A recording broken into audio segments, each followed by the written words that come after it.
हरे कृष्णा, राधे राधे। कैसे हो आप सभी लोग। आशा करती हूँ कि आप लोग कुशल मंगल से होंगे, अच्छे होंगे, स्वस्थ होंगे। तो आज की कहानी शुरू करने से पहले आप लोग अगर मेरे चैनल पर नए हैं तो प्लीज़ मेरे चैनल को सब्सक्राइब कर दीजिए। बगल में जो आपको बेल का आइकन दिख रहा होगा वो भी दबा दीजिएगा और मेरे वीडियोस को लाइक शेयर भी करिएगा। कमेंट में राधे राधे ज़रूर लिखिएगा। तो आज की जो कहानी भी है ये कांताबाई के बारे में, कांताबाई और लड्डू गोपाल के बारे में। क्योंकि कांताबाई ने कसम खा ली थी कि लड्डू गोपाल को कभी याद नहीं करेंगी। इसीलिए है कि उन्होंने आखिर ऐसा हुआ क्या था उनके जीवन में। तो वृंदावन से कुछ ही दूर पे रहती थी कांताबाई। उनके पति नहीं थे, वो थी और उनकी ज़िंदगी में बेटी थी उनकी। तो उनकी बेटी की उन्होंने शादी कर दी थी, वो अकेली ही रहती थी और बांके बिहारी जी की बहुत ही अनन्य भक्त थी। वो रोज़ बांके बिहारी जी के मंदिर जाती थी, हमेशा कृष्ण कृष्ण हमेशा जपा करती थी। कुछ भी ऐसा नहीं था कि हाँ कभी भी कोई भूलती हूँ कृष्ण भगवान को। हमेशा उनके मुंह पे कृष्ण ही रहते थे, राधे कृष्ण राधे कृष्ण राधे कृष्ण राधे कृष्ण ऐसे। तो एक दिन हुआ क्यों कि कांताबाई जी यमुना स्नान करके लौट रही थी। तो रास्ते में एक जगह दुकान पे बहुत ही सुंदर से लड्डू गोपाल उनको दिख गए। इतना मनमोहक उनका स्वरूप था कि बस एक टक उनको निहारती रह गई। अब निहारते निहारते उनके मन में ये ख्याल आया कि चलो लड्डू गोपाल जी को अपने घर लेके चलते हैं। तो कांताबाई ने दुकानदार से पूछा, भाई न्योछाव लड्डू गोपाल जी की। फिर उनको लेके आई अपने घर पे, उनका घर पे अभिषेक किया, स्थापित किया उनको घर पे। रोज उनका पूजा पाठ करने लगी और भोग लगाती, उनको खिलाती, फिर खाती खुद भी। बिल्कुल अपने बालक सा स्नेह रखने लगी। अब कांताबाई उन्हीं लड्डू गोपाल जी में ही पूरा दिन रमी रहती। ऐसे करते करते कांताबाई धीरे धीरे बूढ़ी हो गई और ज़्यादा। अब उनकी बेटी उनसे मिलने आती रहती थी। अब एक दिन कांताबाई जी ने लड्डू गोपाल जी को भोग लगाया और उनको कहा, ठाकुर तुम सो, अब हम भी सोते हैं। तो उनको सुला करके अपने कमरे में दूसरे कक्ष में गई, सो भी सोने के लिए। अब अचानक से दोपहर का समय था, तो अचानक से उनको हिचकियाँ आनी शुरू हो गई, खूब ढेर सारी हिचकियाँ आनी शुरू हो गई। तो लड्डू गोपाल जी के पास गई, उठ के सोची कि अब मैं क्या करूँ, इतनी देर से हिचकी आ रही है, रुक ही नहीं रही है। तो फिर वो लड्डू गोपाल जी के पास गई, कहीं चलो लड्डू उठो, हम दोनों राधे राधे नाम का जप करते हैं, मेरी हिचकी रुक ही नहीं रही है। फिर थोड़ी देर तक उन्होंने जप किया।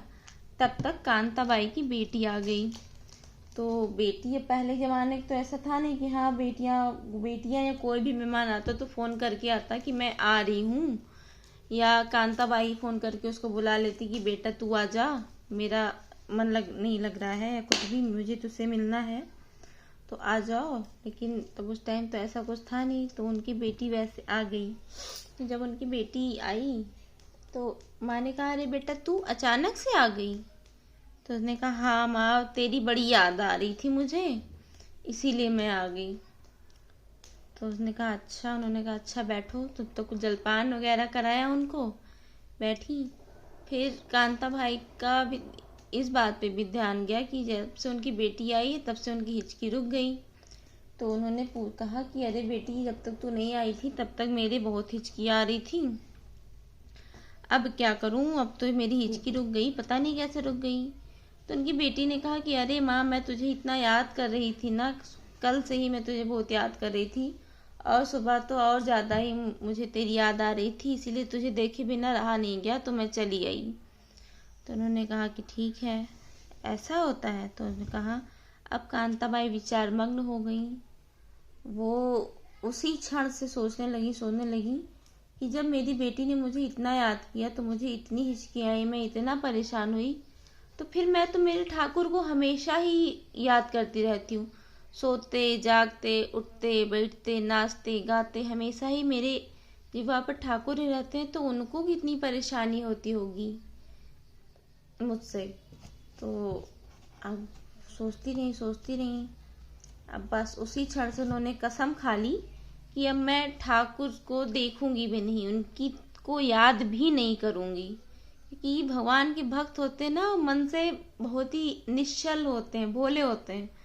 तो बस उन्होंने उनको ठाकुर जी की जगह पे कसम खा ली कि अब नहीं, अब मैं ठाकुर की तरफ ना देखूंगी, ना ठाकुर को मैं याद करूंगी। मेरे ठाकुर परेशान हो जाते हैं मुझसे, उनको इतनी हिचकियाँ आती हैं। जब मुझे थोड़ी सी देर में इतनी हिचकी में मैं परेशान हो गई, फिर मेरे ठाकुर तो मुझसे और ज़्यादा परेशान हो जाते होंगे। अब ठाकुर जी रहते कहाँ हैं? ठाकुर तो वैकुंठ में रहते हैं। अब बताओ, जब तक मैं वैकुंठ जाऊंगी नहीं तब तक उनको हिचकी भी नहीं रुकेगी, तब तक वो परेशान होते रहेंगे। तो इसीलिए अब मैं ठाकुर जी को याद ही नहीं करूंगी, बिल्कुल भी याद नहीं करूंगी। तो जब मैं याद ही नहीं करूंगी तो उनको हिचकियां भी नहीं आएंगी, वो परेशान भी नहीं होंगे। अब यही सोचते सोचते उनको रात बीत गई। उनकी पुत्री ने खाना बनाया, भोजन भोग लगाया दोनों को, दोनों ने ठाकुर जी को, फिर खाई, सोती रही, सोई।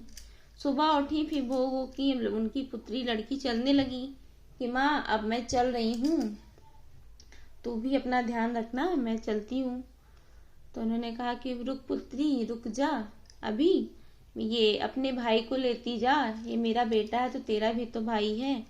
अब मुझसे सेवा नहीं हो पाती तो तू लिए जा, इसकी सेवा करना, ध्यान रखना, भाई भी तेरी रक्षा करेगा। तो पुत्री तो खुश हो गई। अब वो लड्डू गोपाल को लेके ठाकुर जी को चली गई अपने घर। अब इधर कांताबाई बेचारी वही जाती, बिल्कुल कहीं आस पड़ोस में बैठी रहती, कहीं कहीं बैठी रहती, कहीं कुछ काम करती, कहीं कुछ। बस उन्होंने अपना मन बना लिया कि हाँ अब ठाकुर में मन नहीं लगाना है, ठाकुर को नहीं याद करना है, नहीं तो मैं यहाँ याद करूंगी, ठाकुर वहाँ बैकुंठ में परेशान होंगे। ऐसे ही बेचारी कहीं कुछ करती, कहीं कुछ करती, कहीं किसी के घर पे जाके बैठती, कहीं कहीं बात करती, कहीं बच्चों में मन लगाती। ऐसे ही करते करते उनका अंतिम समय आ गया। कई सारे वर्ष बीत गए, फिर उनका अंतिम समय आ गया।